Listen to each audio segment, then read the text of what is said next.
Ante todo, reciban un cordial saludo de mi parte. Les habla Carlos Rojas, TCU en Producción Industrial, estudiante de la carrera Ingeniería en Mantenimiento en la Universidad Politécnica Territorial Agroindustrial del Estado Táchira. En esta oportunidad abordaremos el tema Consideraciones preliminares de la manufactura, correspondiente a la unidad 3 de la materia Procesos Industriales y Procesos de Manufactura. Para este fin, utilizaremos el mapa mental como herramienta de organizador gráfico en función de plasmar visualmente los diferentes puntos del tema estudiado. Inicialmente, estudiaremos cada tema en una secuencia lógica individual para posteriormente establecer y evidenciar la relación entre los mismos. Sin más preámbulos, comenzaremos por definir qué es la materia y cuáles son sus propiedades. La materia es todo aquello que tiene masa y que ocupa un volumen o un lugar específico en el universo. Es todo lo que constituye la realidad perceptible. Son todas las sustancias y materiales que nos rodean. Incluso nosotros mismos somos materia. La materia se encuentra en todas partes y en diferentes estados físicos. El aire que respiramos, el agua que tomamos, lo que vemos, sentimos y tocamos es materia. En cuanto a las propiedades de la materia, se dividen inicialmente en generales y específicas.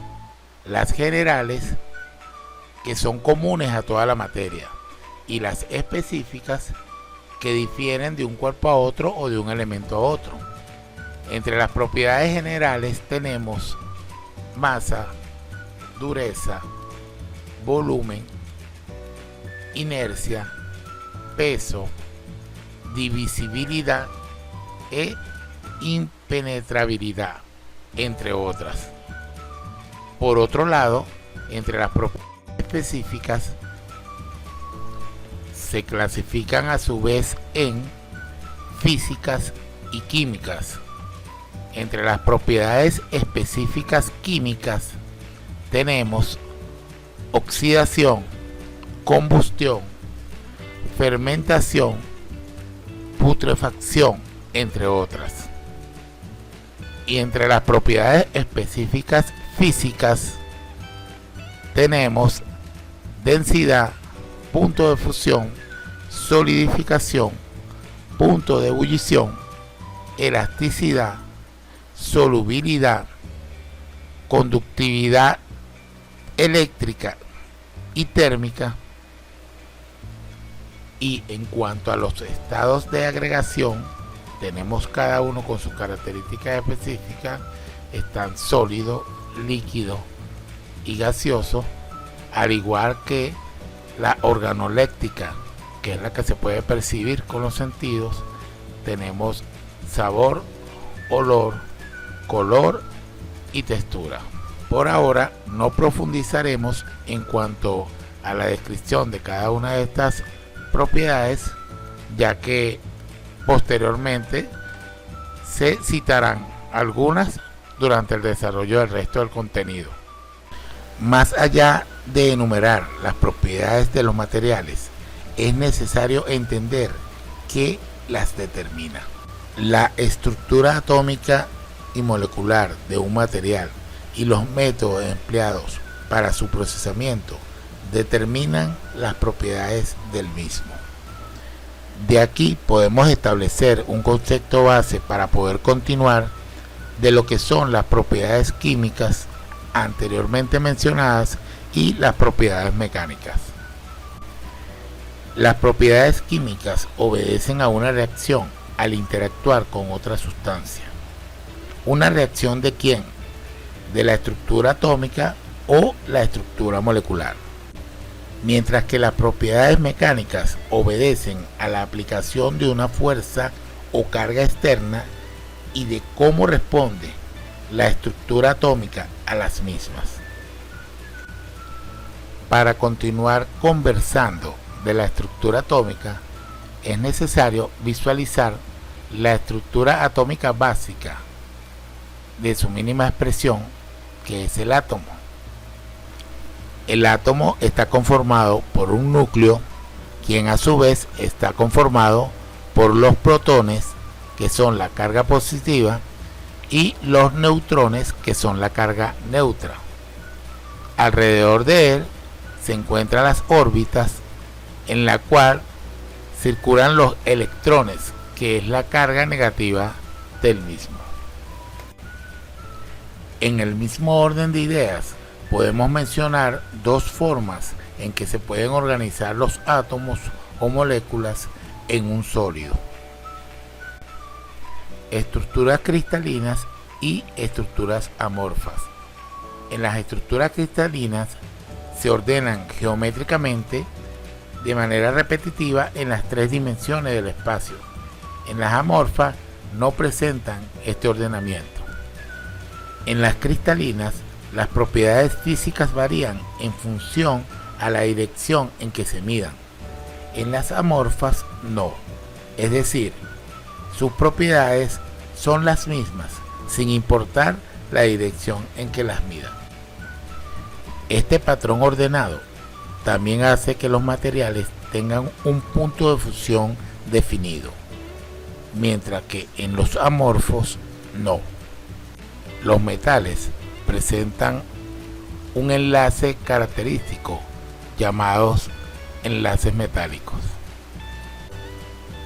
En estos, los átomos se unen entre sí compartiendo los electrones de valencia o los electrones de la última capa. Esta última capa, que tiene menos electrones, lo comparte con otros átomos, formando una especie de nube a su alrededor. De esta manera, los átomos están ubicados muy cerca de los otros, formando la estructura metálica. Los metales son materiales puros que se obtienen de los minerales que los contienen. Son los más numerosos de la tabla periódica y son excelentes conductores de la electricidad y el calor. Tienen altas densidades y generalmente están en estado sólido a temperatura ambiente, a excepción del mercurio. Los metales se clasifican inicialmente en dos tipos: ferrosos y no ferrosos. Entre los ferrosos se encuentra el hierro puro, del cual ya comentamos, el acero, que es una aleación de hierro con carbono que lo hace 1000 veces más fuerte que el acero, y la fundición, que es una aleación de carbono más hierro y otros materiales, que lo hace responder a otras propiedades mecánicas. Mientras que los no ferrosos tienen una segunda clasificación, que serían metales ultraligeros como el magnesio, metales ligeros como el aluminio y el titanio, y metales pesados como el cobre, el latón, el bronce, el zinc, el estaño y el plomo.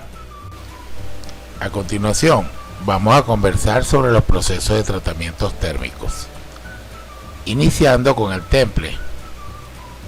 El temple es un tratamiento térmico que se aplica al acero y al hierro fundido para mejorar sus propiedades mecánicas, como la dureza y la resistencia. Este proceso consiste en calentarlos y enfriarlos rápidamente con agua, aceite, aire o cualquier otro fluido. Posteriormente a estas piezas templadas se le aplica el proceso de revenido. Este es igual a un calentamiento, pero a menor temperatura, y dejándolo enfriar a temperatura ambiente. Esto reduce su fragilidad y controla su dureza y su resistencia mecánica. Por otro lado, tenemos el tratamiento térmico de recocido, que se aplica al igual que el revenido y se deja enfriar gradualmente el material para mejorar su tenacidad. Para finalizar, tenemos el tratamiento térmico denormalizado, el cual se aplica parecido a un revenido y a un recocido, pero a más alta temperatura, dejando el material enfriar también gradualmente a temperatura ambiente. Este se realiza para obtener una estructura más uniforme y de grano fino. Los tratamientos térmicos afectan las propiedades de los materiales, ya que modifican su estructura, como lo mencionamos en los diferentes tratamientos mencionados anteriormente, logrando mayor resistencia al desgaste y al ensayo Sharping, mayor resistencia a la corrosión, mayor dureza, mayor estabilidad dimensional, acabados superficiales de calidad y mayor resistencia a la oxidación. Ya para culminar, vamos a hablar de los ensayos de materiales. Los ensayos de materiales se clasifican en ensayos no destructivos y ensayos destructivos. Como su nombre lo indica, en los ensayos destructivos se tiene que dañar el material para poder aplicar el tipo de ensayo pertinente. Se tiene que tomar una muestra, se tiene que fresar, se tiene que picar, se tiene que destruir el material para realizar el ensayo. Mientras que los ensayos no destructivos se garantiza la integridad de la pieza y no se daña el material para hacer las verificaciones. Entre los ensayos no destructivos tenemos ultrasonido, que es similar al que le aplica el médico a las mujeres cuando están embarazadas, pero en esta oportunidad se le aplica a las piezas metálicas para inspeccionar su estructura. Por otro lado, tenemos ensayos de partícula magnética, que este consiste en, a través de una herramienta, introducir un campo magnético dentro del material y luego agregar unas partículas que se adhieren al material si él llega a tener alguna discontinuidad o imperfección. Seguidamente tenemos los ensayos de líquido penetrante. Este es similar al de partícula magnética, pero en vez de usar un campo magnético, se agrega una tinta de un color y otra tinta que hace contraste con otro color. Estas tintas se alojan donde existe alguna imperfección y la devela, dibujando la grieta o la imperfección que se encuentra en el material. Seguidamente tenemos corriente de Eddy. Corriente de Eddy consiste en hacer pasar un campo magnético a través del material, pero en esta oportunidad no se detecta con partículas magnéticas, sino se detecta con algunos equipos que igual detectan el flujo o la fuga de campo magnético, como son algunas zapatas electrónicas. Inspección visual.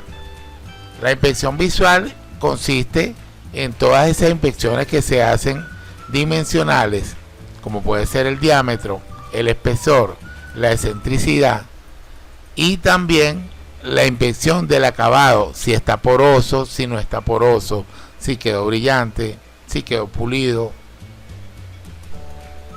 Por otro lado tenemos emisión acústica, que también se aplica haciéndole pasar ondas de sonido al material para detectar sus imperfecciones,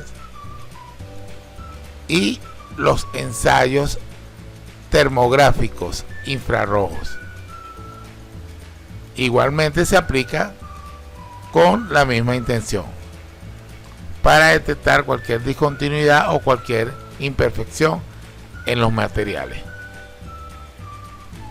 Como contraparte de los ensayos no destructivos, tenemos los ensayos destructivos. Precisamente estos ensayos se llaman destructivos porque se tiene que tomar una muestra del material, de la pieza, y es necesario aplicar mecanizado o corte con oxicorte o corte con plasma para sacar una muestra y aplicar estos ensayos en un laboratorio. Entre ellos tenemos el ensayo de tracción, que consiste en sacar una probeta alargada y hacer una reducción en el centro como un cuello de botella y alar hasta que la pieza reviente para verificar su tracción. Seguidamente tenemos el ensayo Sharping, que igualmente se toma una probeta, una muestra del material, se le hace una hendidura en B en el centro de la probeta sin penetrar todo el material, y a través de un péndulo que lo golpea en caída libre se realiza el ensayo al material. El ensayo de dureza se aplica a una probeta que se toma igualmente del material. Este es un equipo que tiene una punta metálica que se hunde ligeramente sobre el metal y genera un valor a un equipo mediante el cual se determina el ensayo microscópico y macroscópico de la dureza. Por otro lado, el ensayo de macrografía y microscopía metalográfica se realiza a través de una probeta, a pesar de lo que se inspecciona es a nivel microscópico, con un microscopio o muchas veces con un equipo electrónico que permite evaluar la estructura del material. Finalmente, el ensayo de flexión, al igual que los otros, se toma una probeta y se le aplica una fuerza en un punto determinado para evaluar su capacidad de reposición ante el esfuerzo mecánico y la deformación que se le genera. Con respecto a la importancia de los ensayos en la calidad del producto, la misma radica es que a través de ellos es que se monitorean y controlan las variables de proceso antes, durante y después de las transformaciones y modificaciones de los materiales y subensamblajes del proceso productivo. Ahora, en una vista general del mapa mental, podemos, una vez finalizado el recorrido por cada uno de los ítems, apreciar cuál es la relación entre los mismos. Todos los procesos productivos y de manufactura trabajan con materiales que por supuesto son parte de la materia y como tal tienen sus propiedades físicas, químicas y mecánicas. Ya vimos a través de la explicación de la estructura atómica de los materiales cristalinos y amorfos, cómo se pueden enlazar los átomos entre ellos. Precisamente durante el tratamiento térmico que le aplicamos a estos materiales, lo que buscamos es eso. Lo que buscamos es una redistribución de la estructura cristalina, de la estructura de los átomos, para modificar sus propiedades. Entonces, durante los procesos de manufactura procesamos los materiales para modificar su estructura y así modificar sus propiedades mecánicas. Esto lo logramos con procesos como el tratamiento térmico, que es el que estamos tratando en este caso. El porqué de los ensayos: obviamente tenemos que verificar, una vez que se hacen todos estos tratamientos a los materiales en los diferentes procesos de manufactura, tenemos que verificar durante la inspección destructiva o no destructiva si están cumpliendo con esas características o esas propiedades para las que fueron tratados. A través de los ensayos es que vamos a lograr verificar la dureza, la tracción, la permeabilidad, la densidad, las dimensiones visuales, las dimensiones a través de instrumentos calibrados para su verificación, y poder darle el estatus final a ese material que estamos tratando. Bueno, finalmente me despido cordialmente, esperando que le hayan sacado provecho a la presentación de este material. Gracias por su tiempo y por su atención.